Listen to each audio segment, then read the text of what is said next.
এসো দিয়া।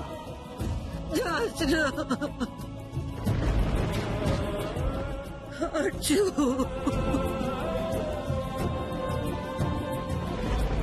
আর্যু,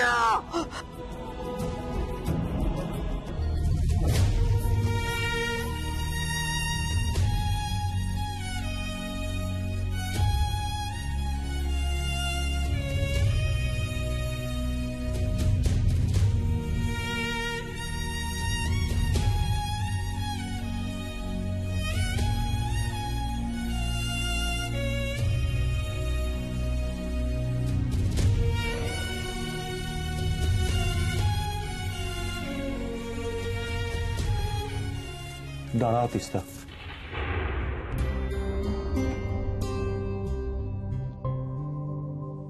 দাঁড়িয়ে তো আছি রক্তিম, এতদিন তো দাঁড়িয়ে ছিলাম।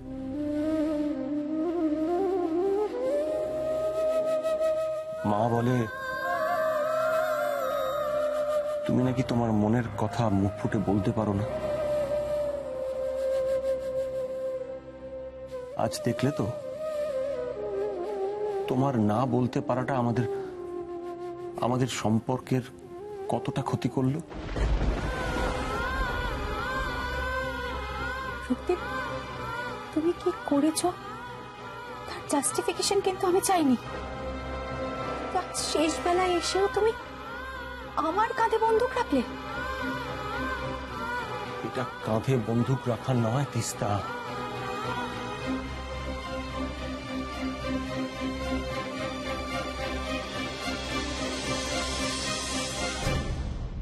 তিস্তা প্রত্যেকটা মানুষের একটা লিমিটেশন থাকে।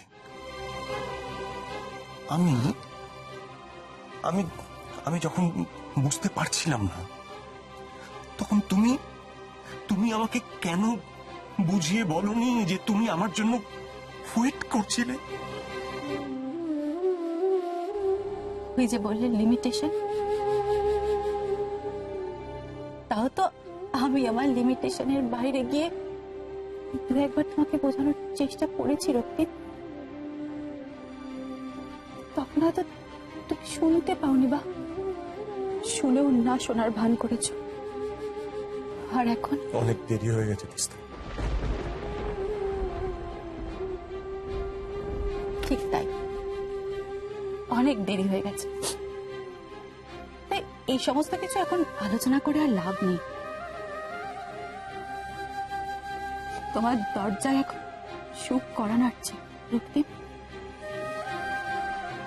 আমি তোমাকে যা যা দিতে পারিনি সেই সব কিছু নিয়ে জয়িতা তোমার জন্য অপেক্ষা করছে। তাই এখন এই সমস্ত আলোচনা করা বেকার। ও, পিছু যখন ডাকলে তখন একটা কথা তোমাকে বলি রক্তিম, তোমাকে অস্বস্তিতে ফেলার জন্য কিন্তু এই বাড়িতে আমি রয়ে গেলাম না। আমি আগেই ভেবেছিলাম যে বাবার জন্মদিনটা হয়ে গেলে এই বাড়ি থেকে আমি চলে যাব, কিন্তু পরিস্থিতিটা এমন হলো যে দিয়া, মা, ঠাম্মি সব দায়িত্ব আমার উপর দিয়ে গেল। আর তাই কিন্তু আমি এই বাড়িতে থাকতে বাধ্য হলাম। এই বাড়িতে থাকা নিয়ে আমি কি তোমাকে কিছু বলেছি? তুমি তো আজ সন্ধ্যা থেকে কিছুই বললে না রক্তিম। আর্যদা আর দিয়াকে তো আটকাতে পারতে, বাবার নেওয়া একটা ভুল সিদ্ধান্তের প্রতিবাদ তো করতে পারতে, কিন্তু তাও করলে না।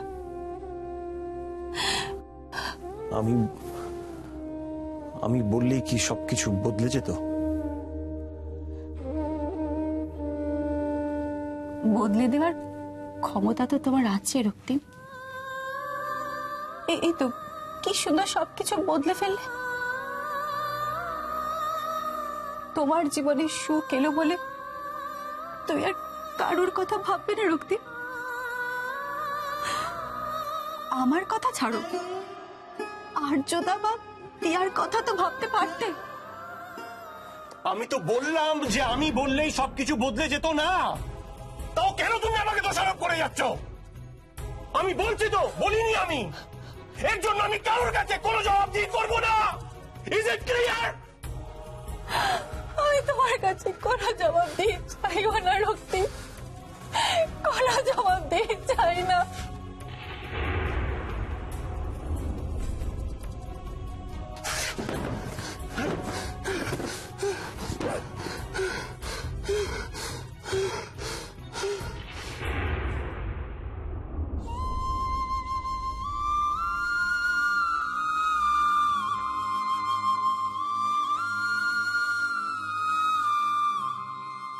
ঘুমিয়ে পড়ো দিয়া, অনেক রাত হয়েছে।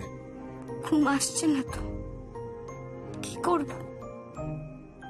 চোখটা বন্ধ করো, ঘুমানোর চেষ্টা করো। যত জেগে থাকবে তত এক রাশ চিন্তা মাথার মধ্যে ঘোরাফেরা করবে, মনটা খারাপ লাগবে। ঘুমিয়ে পড়ো।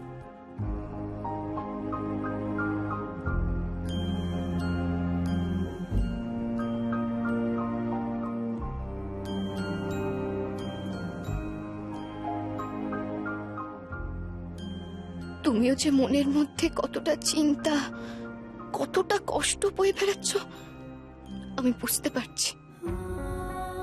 এই সময় তো আমাকে তোমার আরো বেশি করে খেয়াল রাখতে হবে।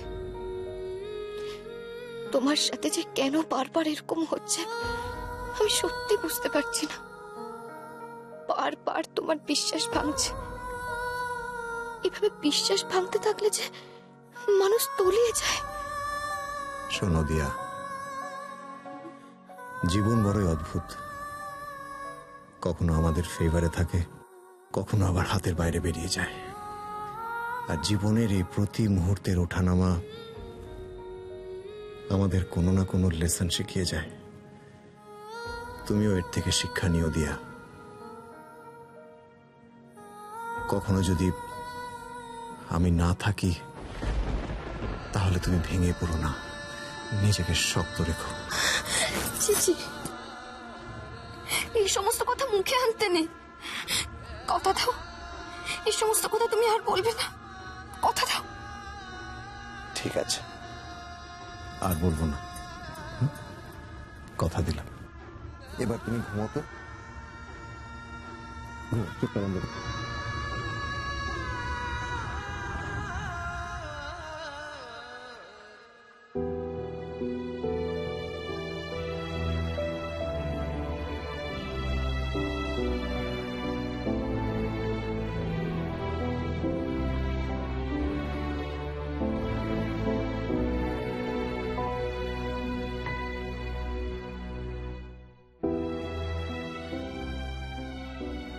সামনের সময়টা খুব কঠিন দিয়া। সেদিন ব্যাংকে গিয়ে দেখলাম সেভিংসের টাকা খুব বেশি পড়ে নেই। এদিকে এই বাড়ির অবস্থাও তো একদমই ভালো নয়। তারপর আবার এক্সট্রা দুটো লোক আমরা। কাল খুব ভোরে বেরোতে হবে আমায়। কালকের মধ্যে কিছু একটা কাজের ব্যবস্থা তো করতেই হবে, করতেই হবে। কি বলছো কি তুমি মম? হ্যাঁ, মা সংসারের চাবিটা বাবার হাতে তুলে দিয়েছে। তবে আর বলছি কি, আর এই তো হলো সুবর্ণ সুযোগ। এই সময় তুমি তোমার শ্বশুর মশাইয়ের চারপাশে ঘুর ঘুর ঘুর ঘুর ঘুর ঘুর ঘুর ঘুর করতে করতে একেবারে সংসারের চাবিটা হাতিয়ে নাও আর নিজের আঁচলে, ওড়নায় বেঁধে নাও। এইভাবে এই সময় তুমি হয়ে উঠবে সংসারের কর্ত্রী। আর তারপর তোমার শ্বশুর মশাইয়ের সিন্দুক থেকে টাকা হাতাতে হবে, না হলে কিন্তু আমার অম্বল হয়ে যাবে। সংসারের চাবিটা তো আমিও হাতাতে চাই মম, কিন্তু এখন আমার একটাই পথের কাটা, ওই জয়িতা। তুমি দেখতে পেলে ওই জয়িতা বাড়িতে ঢোকার সাথে সাথে বাবাকে কিরকম পকেটে ভরে ফেললো। প্ল্যান ভাবো মম, প্ল্যান ভাবো। হাল ছেড়ে দিলে চলবে না। ওই জয়িতাকে জব্দ করার একটা জম্পেশ প্ল্যান ভাবো তো। ভাবছি তো। আশ্চর্য, বাড়িতে এত বড় একটা ঝড় বয়ে গেল, বাড়ির প্রত্যেকটা মানুষ বিধ্বস্ত, কিন্তু এখনো তোমার আর তোমার মামার প্ল্যান করাটা বন্ধ হলো না। আমি শুনেছিলাম ঢেকি স্বর্গে গেলেও ধান ভানে, আজ তোমাদের দেখে আমি নিশ্চিত হলাম। নিখিল, এটা কিন্তু ভালো হচ্ছে না। তুমি সব ব্যাপারে আমাকে কেন ইনক্লুড করো বলো তো? এরকম করলে কিন্তু আমি এ বাড়িতে আর থাকবো না, আমি বলে দিচ্ছি। এই বেবি, আমি তোমার বাবাকে ফোন করছি, তোমার বাবা ফিরে এলেই আমি এ বাড়ি ছেড়ে চলে যাব। আর এখন আমি এই ঘর ছেড়ে চলে যাচ্ছি। হ্যাঁ, আরে মত কি কি ব্যাপার বলো তো? তুমি হঠাৎ করে বালিশ চাদর নিয়ে এই রুমে চলে এলে? না মানে গেস্ট রুম ছেড়ে তুমি কি এই রুমে শুতে এলে? তোমার তো আমার সাথে এক রুমে থাকতে প্রবলেম, এক বিছানায় শুতে তোমার ঘেন্না করে। করে নিহার, এখনো করে। তোমার সঙ্গে থাকতে আমার ঘেন্না করে। আর তুমি ভাবলে কিভাবে আমি তোমার সঙ্গে এক বিছানায়? আমি গিয়ে সোফায় শোব। আর আমি শখে আসিনি নিহার, আমি বাধ্য হয়ে এসেছি। কারণ আজ থেকে গেস্ট রুমে আমার মেজ বৌদি থাকবে। আর শুধু মেজ বৌদি না, আমার মা, এই বাড়ির কর্ত্রী, সেও আজ থেকে গেস্ট রুমে শোবে। কি বলছো কি তুমি নিখিল? হ্যাঁ, দিভাই আর মা গেস্ট রুমে শোবে? কি অদ্ভুত! ওই জয়িতা এ বাড়িতে ঢোকার পর থেকে পুরো বাড়ির ইকুয়েশনটাই চেঞ্জ করে দিল। জয়িতা নয় নিহার, তুমি যবে থেকে এই বাড়িতে এসেছো, এই বাড়ির ইকুয়েশনটা একটু একটু করে পাল্টে যাচ্ছে। আর তুমি সেটা ইচ্ছে করে করছো, নিজের স্বার্থের জন্য। সত্যি, তোমাকে বিয়ে করে এই বাড়িতে আনাটা না আমার সবচেয়ে বড় ভুল ছিল। নিখিল, আমি এখন বদলে গেছি। আমার ভালো লাগছে না এই সমস্ত কথা শুনতে নিয়ে। আমি একটু শুতে এসেছি। আর ঘুম হয়তো আসবে না, কিন্তু আমি তবে একটু শুতে চাইনি। আর আমার জন্য এতগুলো কথা বানিয়ে বানিয়ে মিথ্যে মিথ্যে করে নাই বা বললে।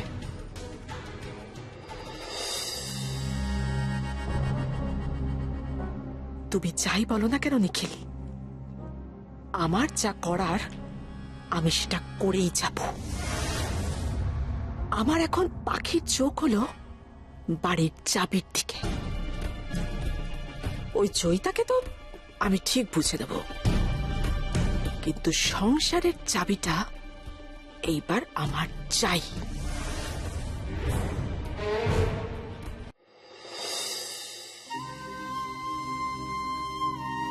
এ কি, তুমি উঠে পড়েছো? ঘুমল আমার কোথায় দিয়া? যে উঠবো? তুমিও তো সারা রাত এপাশ ওপাশ করে কাটিয়েছ, আমি টের পেয়েছি।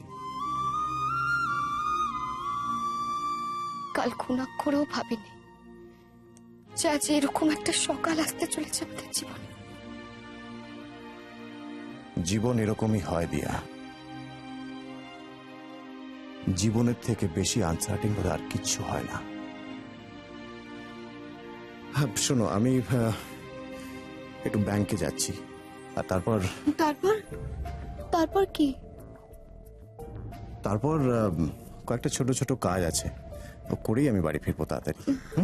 চাটা অন্তত খেয়ে যাও। না দিয়া, এখন আর চা খেতে ভালো লাগছে না। শোনো, তুমি কিন্তু একদম বেশি টেনশন করবে না। তুমি টেনশন করলে মা বাবার টেনশনটা বাড়বে। শোনো, সময় মতো খেয়ে নেবে। আর একদম মন খারাপ করবে না। এই, তুমি এরকম কথা কেন বলছো? কখন ফিরবে তুমি? আমি এই কাজগুলো সেরেই ফিরবো তাড়াতাড়ি। ওকে, ঠিক আছে, সাবধানে এসো। আসি।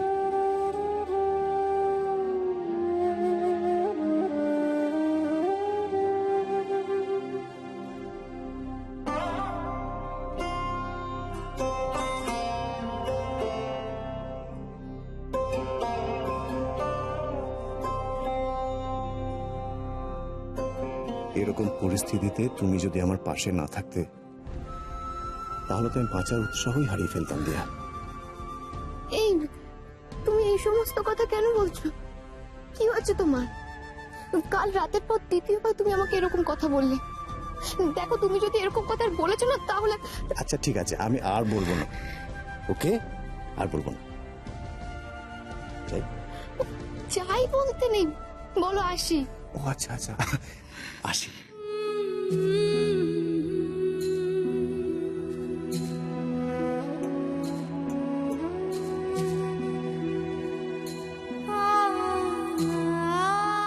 বজরং বলি, ওর ওপর দিয়ে অনেক ঝড় বইছে, তুমি ওকে দেখো, দেখো বজরং বলি।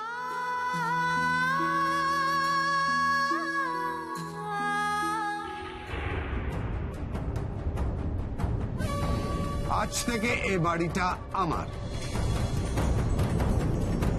না, শুধু মুখের কথা নয়, কাগজে কলমে এ বাড়িটা আমার। এ বাড়িটা এখন অমূল্যা ব্যানার্জির নয়। তোমার যদি আমার সিদ্ধান্ত মেনে নিতে অসুবিধা হয়, তুমি এ বাড়ি ছেড়ে চলে যাও। দিয়া এই গোটা ব্যানার্জি বাড়ির একটা পার্মানেন্ট প্রবলেম। এই বাড়িতে তোমার পজিশনটা ঠিক কি, কতটুকু, এই ফ্যামিলির জন্য তুমি কি করেছো, কতটুকু কন্ট্রিবিউট করেছো, কত টাকা কন্ট্রিবিউট করেছো? যে ছেলে বাপের টাকায় বউয়ের স্বপ্ন পূরণ করে, তার মুখে এত বড় বড় কথা মানায় না। আজকে একটা কাজ আমায় জোগাড় করতেই হবে। টাকা চাই আমার। দিয়াকে ভালো রাখতে হবে, ওকে ওকে খেলাতে হবে, বাড়ির সবকিছু ঠিক করতে হবে, রক্তিমকে তৃণার ফাঁদ থেকে বাঁচাতে হবে।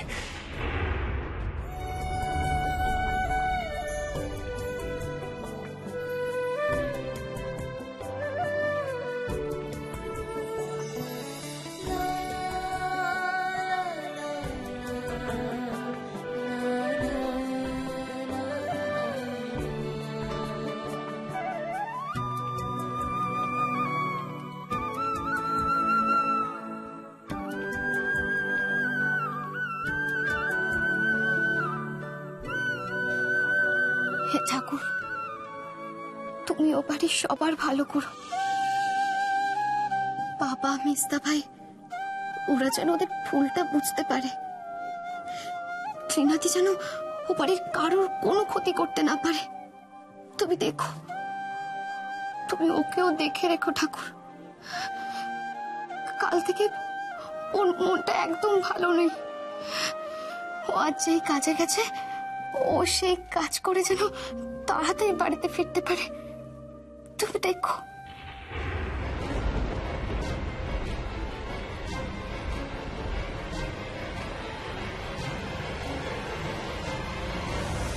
দিয়া এই গোটা ব্যানার্জি বাড়ির একটা পার্মানেন্ট প্রবলেম। যে ছেলে বাপের টাকায় বউয়ের স্বপ্ন পূরণ করে, তার মুখে এত বড় বড় কথা মানায় না। যে ছেলে বাপের টাকায় বউয়ের স্বপ্ন পূরণ করে, তার মুখে এত বড় বড় কথা মানায় না। এই গোটা ব্যানার্জি বাড়ি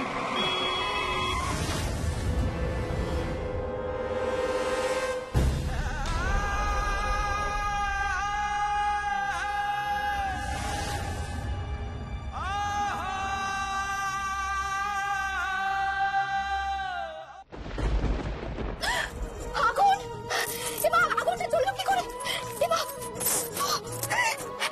এ বাবা, ঠাকুরের ছবিটা পুড়ে গেল। কিন্তু ছবি পড়া তো খুব অশুভ। আমি এখন কি ও ঠিক আছে তো? ওর কিছু হয়নি তো? ওকে একটা ফোন করি। ওকে একটা, আমার ফোনটা কোথায়? ফোনটা ওই তো ফোনটা।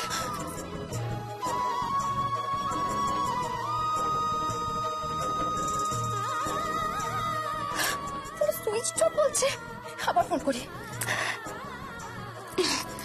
আজকে সকালে তো অন ছিল, এখন কেন সুইচ অফ বলছে? কি হয়েছে দিয়া? মা দেখো না, ওর ফোনটা না সুইচ অফ বলছে।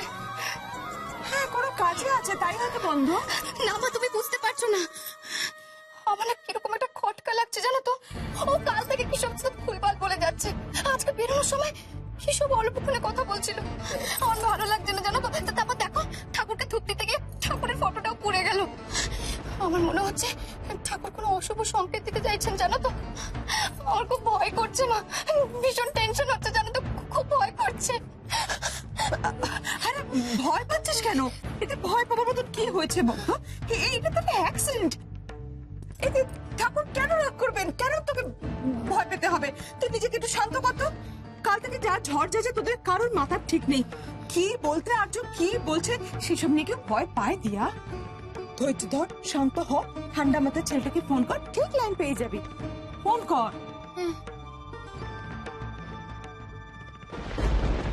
ধৈর্য ধরতে পারছি না মা, আমি ধৈর্য ধরতে পারছি না। আমার মনটা ভীষণ কোকাইছে। কিসের সংকেত দিচ্ছেন ঠাকুর আমায়? কিসের সংকেত?